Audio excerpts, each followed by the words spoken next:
Welcome to the lecture of engineering material. My name is Amit Verma and I am a lecturer of mechanical department in Satyam Polytechnic College. Today I will discuss some important questions from the previous year's papers.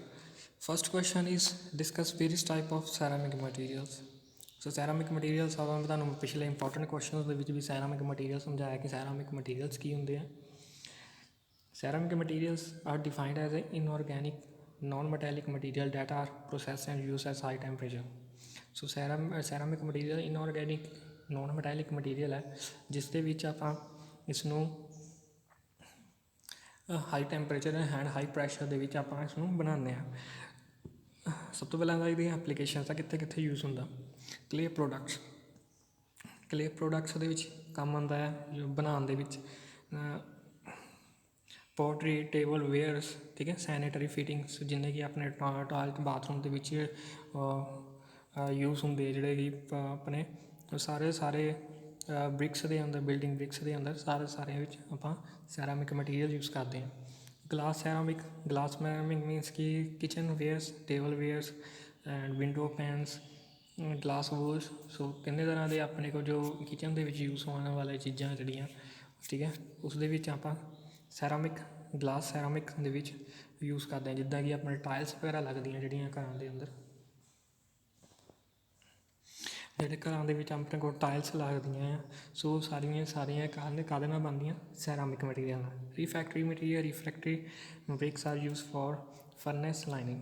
So furnace ਦੀ ਜੋ lining ਦੇ ਲਈ ਆਪਾਂ ਕੀ ਕਰਦੇ ਹਾਂ, BRICS ਜਿਹੜੀਆਂ ਬਣਦੀਆਂ ਉਹ ਸੈਰਾਮਿਕ ਦੀਆਂ ਬਣਦੀਆਂ.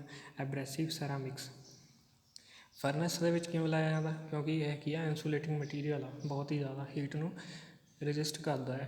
ਸੋ ਇਸੇ ਕਰਕੇ ਕੀ ਆ, ਫਰਨੈਸ ਦੀ ਹੀਟ ਨੂੰ ਬਾਹਰ ਨੂੰ ਆਉਣ ਤੋਂ ਰੋਕਣ ਦੇ ਲਈ ਆਪਾਂ ਕੀ ਕਰਦੇ ਹਾਂ, ਸੈਰਾਮਿਕ ਮਟੀਰੀਅਲ ਯੂਜ਼ ਕਰਦੇ ਹਾਂ. ਨੈਕਸਟ ਹੈ abrasive ceramics. Superconductor with high critical temperature. So critical temperature 'ਤੇ ਪਹੁੰਚ ਕੇ ਜਿਹੜਾ ਜੋ ਮਟੀਰੀਅਲ ਸੁਪਰ ਕੰਡਕਟਰ ਬਣ ਜਾਂਦਾ, ਉਸਨੂੰ ਬਣਾਉਣ ਦੇ ਵਿੱਚ ਵੀ ਆਪਾਂ ਸੈਰਾਮਿਕ ਯੂਜ਼ ਕਰਦੇ ਹਾਂ. Advance ceramics, superconductor with high critical temperature. So same ਦੋਨੋਂ ਹੀ ਸੇਮ ਹੈ. ਡਰੋ ਹੈ hexagonal close packed unit cell.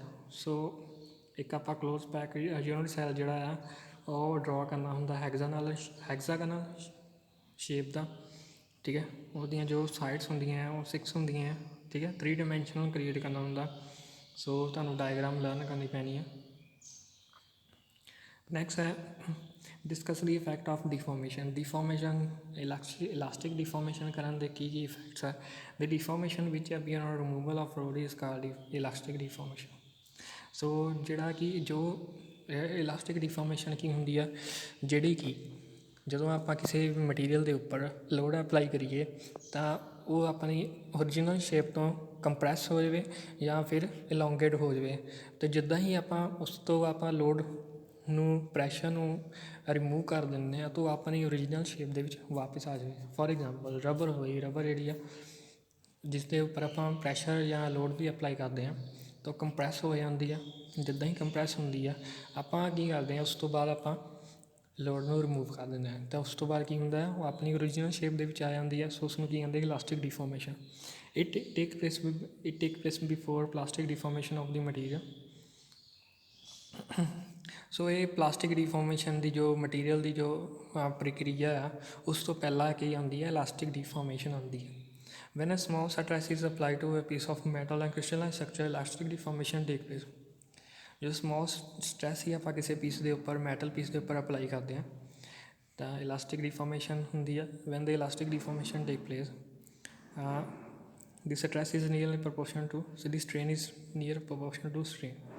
ਅਤੇ ਜਦੋਂ ਆਪਾਂ ਇਲਾਸਟਿਕ ਡਿਫੋਰਮੇਸ਼ਨ ਕਿਤੇ ਵੀ ਪ੍ਰੋਵਾਈਡ ਕਰਦੇ ਹਾਂ ਕਿਸੇ ਮਟੀਰੀਅਲ ਦੇ ਉੱਪਰ, ਤਾਂ ਜਿਹੜੀ ਸਟ੍ਰੇਨ ਹੈ ਉਹ ਕਿਹਦੇ ਪ੍ਰਪੋਰਸ਼ਨਲ ਹੁੰਦੀ ਹੈ, ਸਟਰੈਸ ਦੀ. The ratio between stress and strain is called Young modulus of ਇਲਾਸਟਿਸਿਟੀ.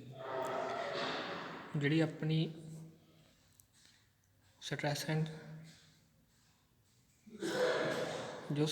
Strain ਦੀ ਜੋ ਰੇਸ਼ੀਓ ਹੈ, ਉਸ ਨੂੰ ਆਪਾਂ ਕੀ ਕਹਿੰਦੇ ਹਾਂ, Stress over strain is equal to Young model of elasticity. Higher the force of attraction between the atom of metal, higher the modulus of elasticity. जिन्नी ज़्यादा atoms ਦੇ ਵਿੱਚ ਆਪਸੀ ਇੰਟਰੈਕਸ਼ਨ ਹੋਊਗੀ, ठीक है, उन्नी ही ज़्यादा मॉडुलस ऑफ इलास्टिसिटी होगी.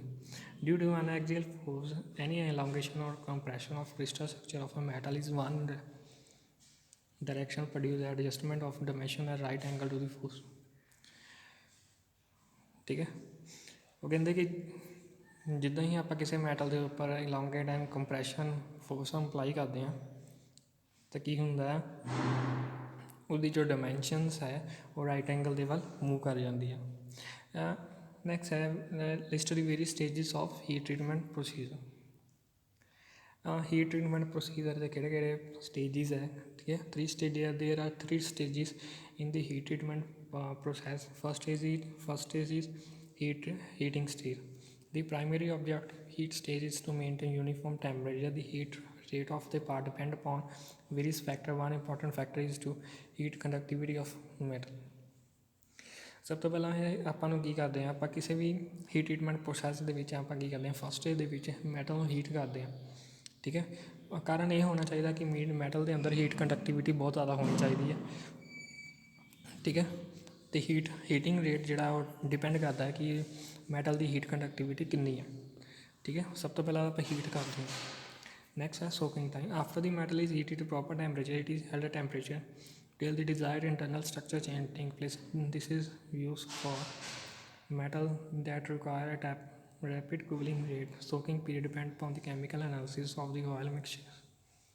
Soaking stage ਉਸਨੂੰ ਕਿਹਾ ਜਾਂਦਾ, ਜਿਸ ਦੇ ਵਿੱਚ ਆਪਾਂ ਕਿਸੇ ਮਟੀਰੀਅਲ ਨੂੰ ਹੀਟ ਕਰ ਦਿੰਦੇ ਹਾਂ. ਉਸ ਤੋਂ ਬਾਅਦ ਕੀ ਆ, ਉਸ ਟੈਂਪਰੇਚਰ ਦੇ ਵਿੱਚ ਉਸ ਮਟੀਰੀਅਲ ਨੂੰ ਸਟੇ ਕੀਤਾ ਜਾਂਦਾ ਕੁਛ ਟਾਈਮ ਦੇ ਲਈ, 15 ਮਿੰਟਸ 20 ਮਿੰਟਸ 1 ਆਵਰਸ. ਠੀਕ ਹੈ, ਉਹ ਜਿਹੜਾ ਟਾਈਮ ਉਹ ਡਿਪੈਂਡ ਕਰਦਾ ਹੈ ਮਟੀਰੀਅਲ ਦੇ ਉੱਪਰ ਕਿ ਕਿਹੋ ਜਿਹਾ ਮਟੀਰੀਅਲ ਹੈ, ਕਿਹੋ ਜਿਹਾ ਅਲੋਏ ਆ. ਠੀਕ ਹੈ, ਪਾਰਟ ਦਾ ਸਾਈਜ਼ ਕਿੰਨਾ ਹੈ. ਠੀਕ ਹੈ, next after the cooling stage. After the metal has been soaked, it must be returned to room temperature to complete the heat treatment process. To cool the metal, you can place the direct contact with the cooling medium composed to the gas. So after soaking stage, the final stage is cooling stage.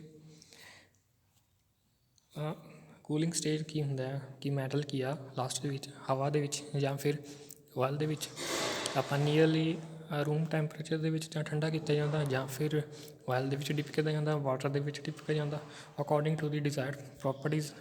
ਜਦੋਂ ਚਾਹੀਦੀਆਂ ਹੋਈਆਂ ਆਪਾਂ ਨੂੰ, ਜਿੱਦਾਂ ਦੀ ਆਪਾਂ ਨੂੰ property ਚਾਹੀਦੀ ਉੱਦਾਂ ਦਾ ਆਪਾਂ ਹੀਟ ਕੂਲਿੰਗ ਉਸ ਨੂੰ ਪ੍ਰੋਵਾਈਡ ਕਰਦੇ ਹਾਂ. ਠੀਕ ਹੈ, ਸੋ these R the all important question from previous year's paper.